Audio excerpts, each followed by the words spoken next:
All right, let's try this again. All right, so Luke here. Hope you're doing good. I just wanted to hop on here for a few moments and again, giving this a second shot here. The first attempt at the live recording didn't transpire the way I wanted it to. So here we go again, take two. But anyway, hope all of you are doing well and give maybe a few seconds for folks to hop on. But this video serves really as a twofold thing. Number one, for your personal entertainment and enjoyment as you watch this video, as you watch this content, whether live or play it back afterwards.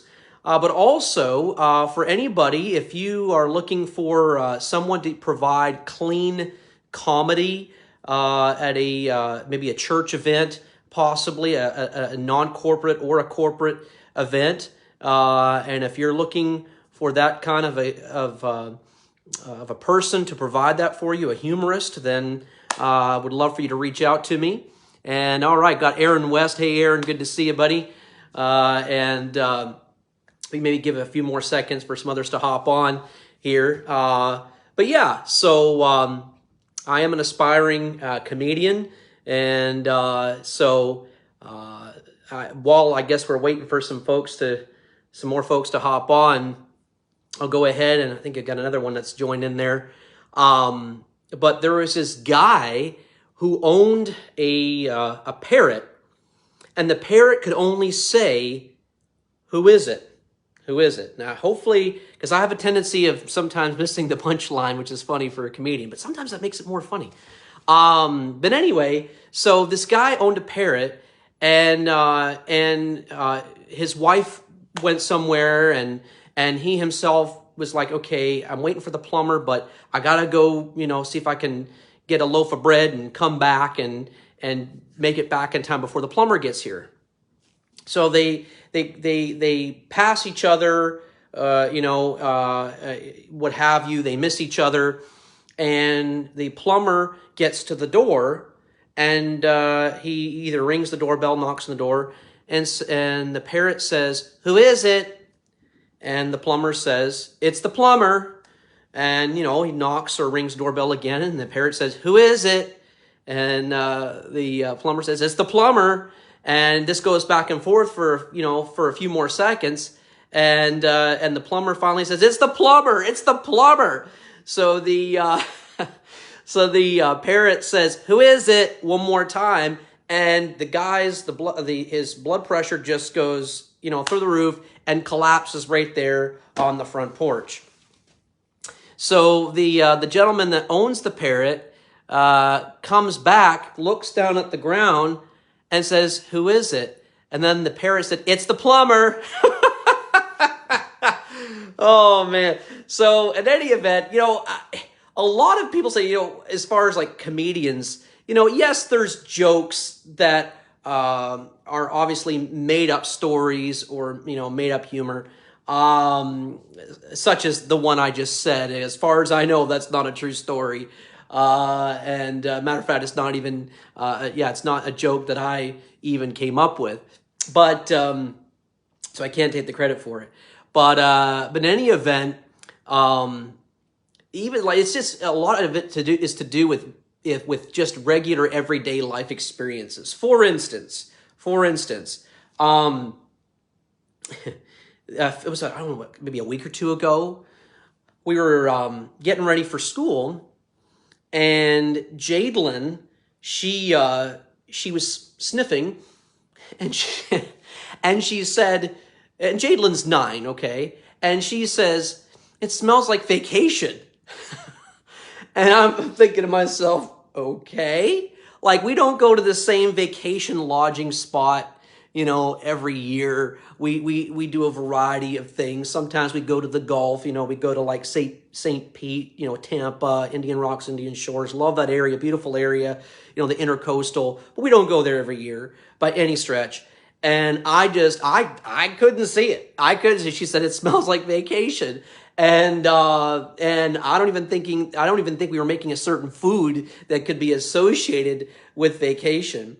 And but I just thought it was funny And it got me tickled that she would say that. And so I was like, oh, it smells like vacation. It smells like vacation in here. And I'll tell you what, speaking of Florida, it's like, I don't think she could make that association because it didn't smell like an ocean breeze blowing in our house. Some other type of breeze, yes, but not an ocean breeze, that I can tell you. So anyway, but they say kids say the darndest things, and you just never know what you're going to hear. So anyway, as many of you know, I like to do impressions, whether it be Howard Cosell, former TV personality and sports announcer, or maybe Bella Graham. Will you give your life to Christ and surrender and live forever and ever and ever? Bella. Or maybe perhaps, it's olive oil. I'm Popeye the Sailor Man. I'm Popeye the Sailor Man. I'm strong to the finish because I eat me some spinach. I'm Popeye the Sailor Man. Toot toot. Toot toot. That was messed up there, wasn't it? Oh, man. I'm going to say my tutor's broke, but that doesn't sound right to say that. But anyway, yeah. So, but another one that a lot of especially the older generation would know, one of my favorite all-time actors, Jimmy Stewart. Which, by the way, it was really funny because, and I kid you not, a few days ago, I was talking to a owner, great guy, great Christian man, who is an owner of a home inspection business. And I didn't realize it at first, but after hearing him for a little while, I said to this gentleman, I said, you sound just like the late great actor, Jimmy Stewart. And this guy, that's his normal speaking voice. So yeah, it's, jump start here. Jump. Wow. Mary, Zuzu's pedals. Bert, mouse blame Bert. One of my favorite movies and one of my favorite Christmas movies of all time. It's a Wonderful Life. Anyway, hope you all are having a great day. If you like the content that you see, whether it's on Facebook, whether it's on YouTube, which my YouTube channel is Luke Mastervic /V4TM, which stands for Voice for the Master, because even in the comedy that I do, anything, the Bible says, whether we eat or whether we drink or whatsoever you do, do it all to the glory of God. So that means everything, right? So whether it be humor, whether it be anything, to do it all to the glory of God. So, but yeah, if you're on any of my social media platforms, and by the way, I just want to take this opportunity for those who do show their support, who not only view my content, but who give feedback, positive feedback. I really appreciate it very much. It means a lot to me, whether it's liking it or whether you subscribe or whether you make a comment about a particular video. And I said this yesterday briefly in another live video. If there is a certain impression that you'd like to see more of, a certain impression that maybe you want to see that I can do, which I must say, and I'm glad I'm remembering this, because there was a guy on YouTube who commented, and I ended up responding to that by doing an impression of Mr. Bean.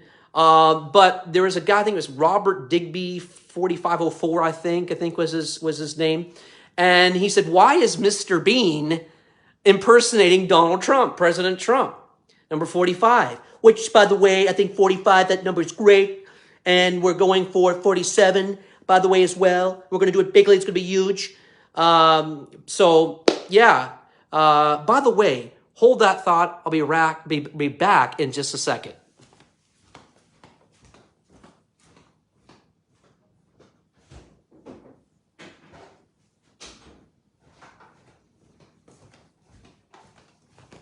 So I am not getting paid to advertise, but I fell in love with a brand they make they're salmon.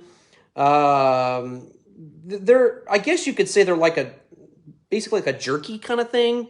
They're more chewy than that, but I guess you could label it as that. But they named it after one of my favorite words. It's the word epic. And I kid you not, this venison is epic. I know it's, backwards, but it's epic. It's huge. And together we're going to make venison meat great again. We're bringing it back like never before in the history of venison. So when I saw it, I was like, oh, that's awesome. Really is good stuff, actually. And they do other kinds of meats as well. So yeah, so the commenter on YouTube that said, why is Mr. Bean impersonating Trump, which I had never, I think it's hilarious, the comment. I think it's great. I think it's totally huge. I think it's epic. But the fact is I'd never been compared to Mr. Bean before. And I love Mr. Bean. And I've kind of slightly impersonated him before, but like not like really done much in the way of that. But of Mr. Bean, of Rowan Atkinson. But anyway, so I thought more recently, here's kind of how you can kind of channel the Bean. If you really want to know how it kind of, to get to a Mr. Bean sound and understanding it, I would say it's more of a lower tone. With Mr. Bean has more of a lower tone than the actor that I'm about to mention, but kind of like a combo of a British accent coupled with ... wait for it, the comedian Everybody Loves Raymond, Ray Romano. Because for anybody who's ever watched Ray Romano, whether it be Everybody Loves Raymond or whatever, but he has a come on, okay, something. I mean, I'm exaggerating it some, I'm sure, but it has that kind of that sound, and so you just kind of combine that with a British accent, and it's very much, I think, when you merge those two things, then it gives more of that result. But oh, Mr. Bean, oh. So that's kind of my thoughts on that. But anyway, hope you all have a great weekend. Again, if you like this content, please like, comment, share. And on YouTube, do those same things, but subscribe. And if you want to know when new content becomes available, hit that little notification bell. Appreciate everyone and their support. And again, I take requests, whether it's live, such as a live Facebook stream like this, or if you want to comment and you're like, hey, do this. Because I love the old school stuff, like Red Skelton, right? You know, I've got hat head right now, but, you know, he'd flick his hair and go, yeah, Gertrude and Heathcliff, yeah. And I've noticed that a lot of comedians that I like, that I enjoy, I'm going to put my hat back on, I mean, I don't have the right hat like he did. He turned it upside down. But a lot of them have rubbery faces, right? So I've kind of got that going for me. But anyway, it's like, I can't unsee that, Luke. I understand. Yeah. So have a great weekend. And thanks again. Y'all take care and God bless.